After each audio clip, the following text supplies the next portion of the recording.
ನಿಮ್ಗೆ ಅಷ್ಟು ಧೈರ್ಯ ಇದ್ದವರು ಗೆಲ್ತಿದ್ದ ಭರವಸೆ ಇದ್ದವರು ಯಾಕೆ ಒತ್ಕೊಂಡು ಹೋಗಿ ತಿಂಗಳಾಗಟ್ಲೆ ಇಟ್ಕೊಂಡಿದ್ರಿ? ಅದ್ರ ಗೊತ್ತಾಗುತ್ತಲ್ಲ ಎಷ್ಟು ಭಯ ಇದೆ ನಿಮಗೆ ಅಂತ. ಜಿಲ್ಲೆಯಲ್ಲಿ ಹೈಕಮಾಂಡ್ ಚಟಾಪಟಿ ಹೇಳಿ. ಕೆಲವು ಹೈಕಮಾಂಡ್ ನಮಗೆ ಕೋಲಾರ ಜಿಲ್ಲೆಯಲ್ಲಿ ಯಾರು ಹೈಕಮಾಂಡ್ ಇಲ್ಲ ಅಂತ ಹೇಳಿಲ್ಲ. ಶಾಸಕರು ನಮಗೆ ಹೈಕಮಾಂಡ್ ಕೋಲಾರ ಜಿಲ್ಲೆಯಲ್ಲಿ ಯಾರು ಇಲ್ಲ ಅಂತ ಹೇಳ್ತಾರೆ. ಅದು ಕೆಲವು ಶಾಸಕರ ಅಭಿಪ್ರಾಯ, ಎಲ್ಲರ ಒಮ್ಮತ ಅಭಿಪ್ರಾಯ ಇಲ್ಲ.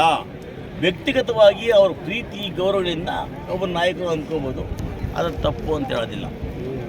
KPCCಯಿಂದಾಗಲಿ AICCಯಿಂದಾಗಲಿ ಈ ಕೋಲಾರ ಜಿಲ್ಲೆಯ ಉಸ್ತುವಾರಿ ನಾಯಕರು ಇವರು ಅಂತೇಳಿ ಯಾವುದೂ ಅಪಾಯಿಂಟ್ ಮಾಡಿಲ್ವಲ್ಲ.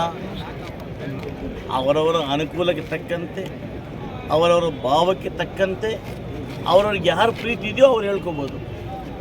ನಿಮ್ಮನ್ನ ಮತ್ತೆ ನಿಮ್ಗೆ ಯಾರು ಆಯ್ಕೆ ಮಾಡಿ ಉಸ್ತುವಾರಿ ಸಚಿವರು ತುಂಬ ಟ್ರೈ ಮಾಡಿದ್ರು ಸರ್, ಯಾಕೆ ಒಪ್ಕೊಂಡಿಲ್ಲ ಸರ್?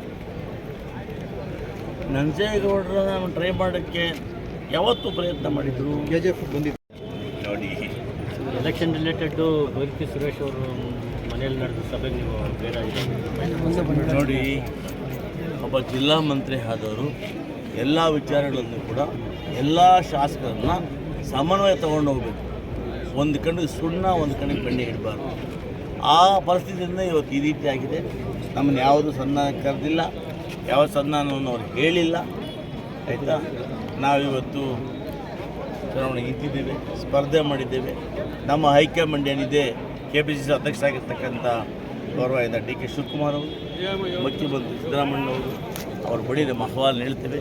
ಅವ್ರು ಏನು ತೀರ್ಮಾನ ಮಾಡ್ತಾರೆ, ಪಕ್ಷ ಏನು ತೀರ್ಮಾನ ಮಾಡುತ್ತೆ, ಅದಕ್ಕೆ ನಾವು ಬದ್ಧರಾಗಿದ್ದೇವೆ.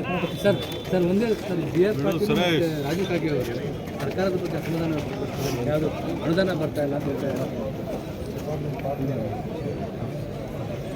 ಮಾತಾಡ್ತೀನಿ ಮುಂದೆ, ಈಗ ಬೇಡ. Thank you.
ಹಿಂದೆ ಬರೋಣ.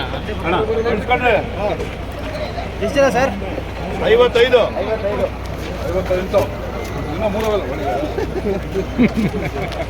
ನೋ ಎಕ್ಸ್ಟ್ರಾ ಬೇಕಾದ್ರೆ ಬಿಟ್ಟು ಹೇಳಿ. 58 ಇಲ್ಲ, 58.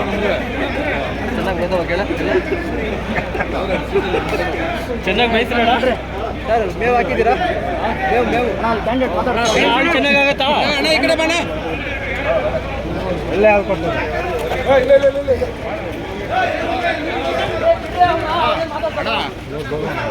ಅವ್ರು ಹೋಗ್ಬಿಡ್ಲಿ ನೋಡ,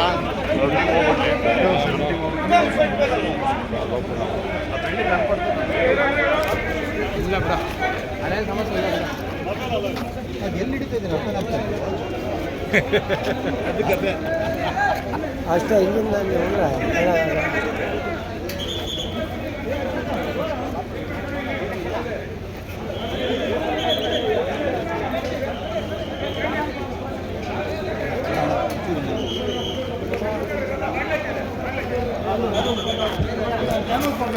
ಅಣ್ಣ ಸ್ವಲ್ಪ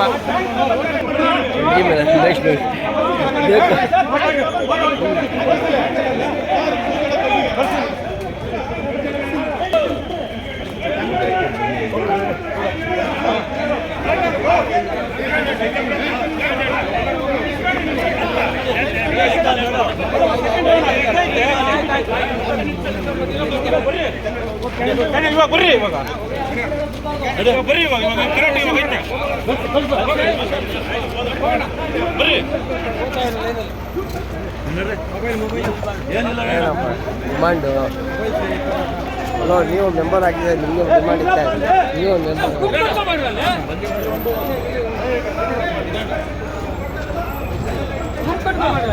ಹಾಂ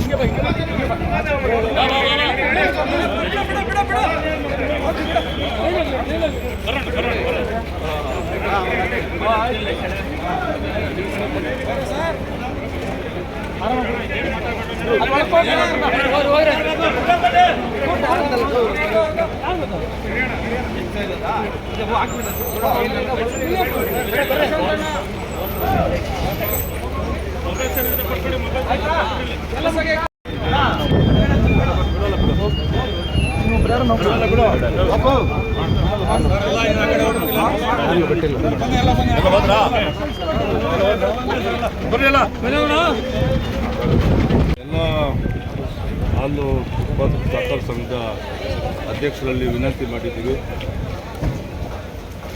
ಇವತ್ತೇನು ನಮ್ಮ ಕೋಲಾರ ಜಿಲ್ಲೆ ಹಾಲು ಒಕ್ಕೂಟದಲ್ಲಿ ಬ್ರಹ್ಮಾಂಡ ಭ್ರಷ್ಟಾಚಾರ ನಡೆದಿತ್ತು, ಅದು ಹೋಗಲಾಡಿಸಿ ರೈತರಿಗೆ ಒಳ್ಳೆಯದಾಗಬೇಕು, ಇನ್ನೂ ಅತಿ ಹೆಚ್ಚು ಬೆಂಬಲ ಬೆಲೆ ಕೊಡಬೇಕು ಸರ್ಕಾರಕ್ಕೆ ಒತ್ತಾಯ ಮಾಡಲಿಕ್ಕೆ ಆಡಳಿತ ಮಂಡಳಿ ಕೋಲಾರ ಜಿಲ್ಲೆಯಲ್ಲಿ NDA ಅಭ್ಯರ್ಥಿಗಳು ಸ್ಪಷ್ಟವಾದಂಥ ಬಹುಮತದಿಂದ ಎಲ್ಲರೂ ಕೂಡ 12 ಸೀಟಲ್ಲಿ ಕನಿಷ್ಠ ಪಕ್ಷ ನಮಗೆ 9ರಿಂದ 10 ಸೀಟು ಗೆಲ್ತಕ್ಕಂಥ ಸೂಚನೆ ಕಾಣ್ತಾ ಇದೆ.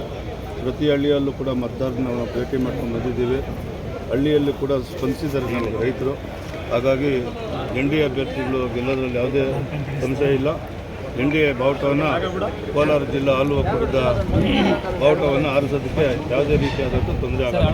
ಹಣ ಹಂಚಿಕೆ ವಿಡಿಯೋ ಯಾವ್ದು ಹೇಳಿದ್ದಾರೆ? ಹಣ ಹಂಚಿಕೆ ವಿಡಿಯೋ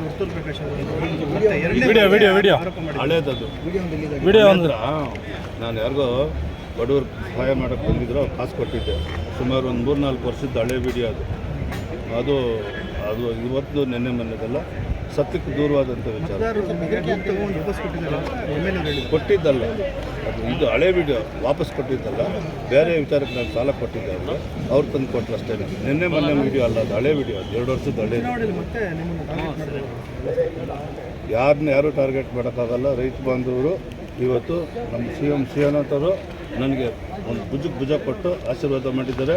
ಕೋಲಾರ ಅಸೆಂಬ್ಲಿ ಸೆಗ್ಮೆಂಟಲ್ಲಿ 4 ಕ್ಷೇತ್ರ, ಒಂದು ನಾಗರಾಜಪ್ಪ ಅಂತ, ಎರಡನೇದು ನಮ್ಮ ಜನಘಟ್ಟ ಕೃಷ್ಣಪ್ಪನವರು, ವಡಗೂರು ಹರೀಶರು, ಲಕ್ಷ್ಮೀಪ್ರಿಯ, 4 ಸೀಟ್ ನಮ್ಮ ವಿಧಾನಸಭಾ ಕ್ಷೇತ್ರಕ್ಕೆ ಬರೋದು. 4 ಕೂಡ ಅತಿ ಹೆಚ್ಚು ಮತಗಳಿಂದ, 1, 2, 5, 10 ಅಲ್ಲ, ಅತಿ ಹೆಚ್ಚು ಮತಗಳಿಂದ 4 ಕೂಡ ನಾವು ಜಯಗಳಿಸ್ತೇವೆ. ಈ ಆ ಥರ ಏನಿಲ್ಲ, ಯಾರಿಗೂ ಹಣ ಹಂಚಿಲ್ಲ, ಎಲ್ಲರೂ ಕೂಡ ಧರ್ಮವಾಗಿ ಓಟ್ ಕೇಳಿದ್ದಾರೆ. ಹಾಗಾಗಿ ಇದು ಹಣದ ವ್ಯವಹಾರನೇ ಇಲ್ಲ ಇಲ್ಲಿ. ಅನಿಲ್ ಅವರು ಯಾರು ಹಣೆ ಭಾಷೆ ಎಲ್ಲ ಸುಳ್ಳಪ್ಪ, ನಿರಾಧಾರ. ಯಾರನ್ನ ಆರೋಪ ಮಾಡಿದ್ದಾರ, ಪೊಲೀಸ್ ಸ್ಟೇಷನಲ್ಲಿ ಕಂಪ್ಲೇಂಟ್ ಕೊಟ್ಟಿದ್ದಾರೆ, ವರ್ತೂರು ಪ್ರಕಾಶ್ ಬಂದು ಕಿತ್ಕೊಂಡೋಗಿದ್ದಾರೆ ಅಂತೇಳಿ. ಬಾಯಿಗೆ ಬಂದಂಗೆ ಇವರು ಹುಚ್ಚುಚ್ಚಾಗಿ ಮಾತಾಡೋದು. ಅವರು ದುಡ್ಡು ಕೊಟ್ಟಿಲ್ಲ, ನಾವು ದುಡ್ಡು ಕೊಟ್ಟಿಲ್ಲ, ಯಾರು ದುಡ್ಡು. ಇವಾಗ ಅನ್ಯಾಯ ಆಗ್ತಾ ಇರೋದು ನೀವೇ ಪಾಪ, ಅನ್ಯಾಯ ಆಗ್ತಾ ಇರೋದು ನೀವೇನೆ. ಆಯ್ತಾ ಎಲ್ರಿಗೂ